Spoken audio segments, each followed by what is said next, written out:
నా దగ్గర పనిచేయకపోయిన ఆదిత్య నా ప్రియ శిష్యుడు కింద లెక్క. ఈ సినిమా ఆదిత్య అంటే అర్థం సూర్యుడు. ఇక్కడ పగలుంటాడు, తర్వాత అమెరికాలో రాత్రి ఉంటాడు. అంటే మన రాత్రి అక్కడ ఉంటాడు. చైనాలో ఒక టైంలో ఉంటాడు, కొరియాలో ఒక టైంలో ఉంటాడు. ఇన్ని చోట్ల సూర్యుడు ఉంటాడు, అన్ని చోట్ల సినిమా చూసేటట్టు అన్ని భాషల్లో తీశాడు. అంతేనా? కనుక మనం ఏదో అనుకుంటా ప్యాన్ ఇండియా టోటల్గా గ్లోబునే తిప్పేద్దామని చూస్తున్నాడు. సరే, ఈ అమ్మాయి సంగతి చెప్పాల్సిన అవసరం లేదు. మామూలుగానే ఎమ్మెల్యే ఇప్పుడు పాముతో ఏ మాట ఆడిందో, హేమంత్ మహేష్తో ఏం డ్యాన్స్ చేసిందో, కొరియాలో చేసిందో, చైనాలో చేసిందో, పాటలు పాడతా డ్యూట్ ఉంటుంది కదా. మరి కొరియాలో ఉంటుందా, అమెరికన్ భాషలో ఉంటుందా, చైనా భాషలో ఉంటుందా? నువ్వే చెప్పాలమ్మా చూసి. నువ్వు కూడా 2-3 కొరియా భాషలో చైనా కొంచెం నేర్చుకున్నావా? సో చాలా హార్డ్ వర్కరు ఆదిత్య. అండ్ ఎప్పుడు కొత్తగా ఏదో ఒకటి తీయాలని ఆలోచిస్తాడు. ఏ తరం యంగ్ పీపుల్ అని కాదు, లేకపోతే వీళ్ళని కాదు, ఎవరితోనైనా తీయగలడు. అలా ఫస్ట్ టైం వాళ్ళ సిస్టర్ అమెరికాలో ఉంటారు. ఆవిడ మ్యూజిక్ ఇంట్రెస్ట్, ఆవిడతోనే మ్యూజిక్ కూడా చేపించాడు.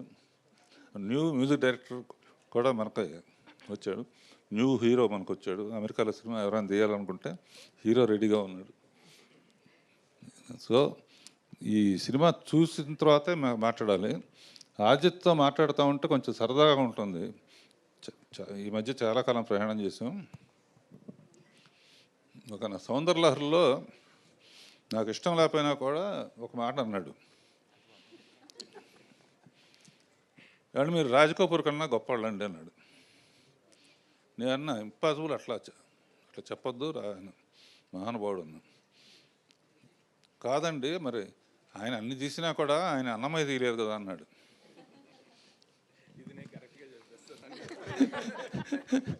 సో దానికి యాక్సెప్ట్ చేశాను. అంటే ఉంటే ఆయన కూడా తీసేవాడే. అంటే నా ఫేవరెట్, నా ఫస్ట్ షీల్డ్ రాజ్ కపూర్ గారితో తీసుకున్నాను. అడవి రాముడు 200 డేస్ షీల్డ్ నా రూమ్లో ఎప్పుడు ఉంటుంది. ఆయన అంటే నాకు పిచ్చి. ఆయన సాంగ్స్ అన్నా, ఆయన హీరోయిన్ చూపించేదాం. వీళ్ళందరూ కూడా రాజ్ కపూర్ ఉన్నప్పుడు ఉంటే. So all the best Aditya. And అమ్మ, మళ్ళీ ఇంకా చాలా సినిమాలు చేయాలి. All the best. డైలాగ్స్ రాసిన కాశీ అండ్ ఎవ్రీబడి, పద్మనాభ రెడ్డి గారు. Okay, all the best. Thank you. ఆ పామును కూడా తీసుకురాపారా అని అడిగాను నేను. సార్, ఆ పాముని తీసుకోవడానికి 11 సార్లు ఎన్నిసార్లు ఆడిషన్ చేసి దాన్ని తీసుకున్నారండి సార్. పాముకు కూడా ఆడిషన్ పెట్టారు సార్ ఆదిత్య గారు. అది ఎలా జరిగిందనేది మనకి BTS రిలీజ్ చేస్తే తెలుస్తుంది.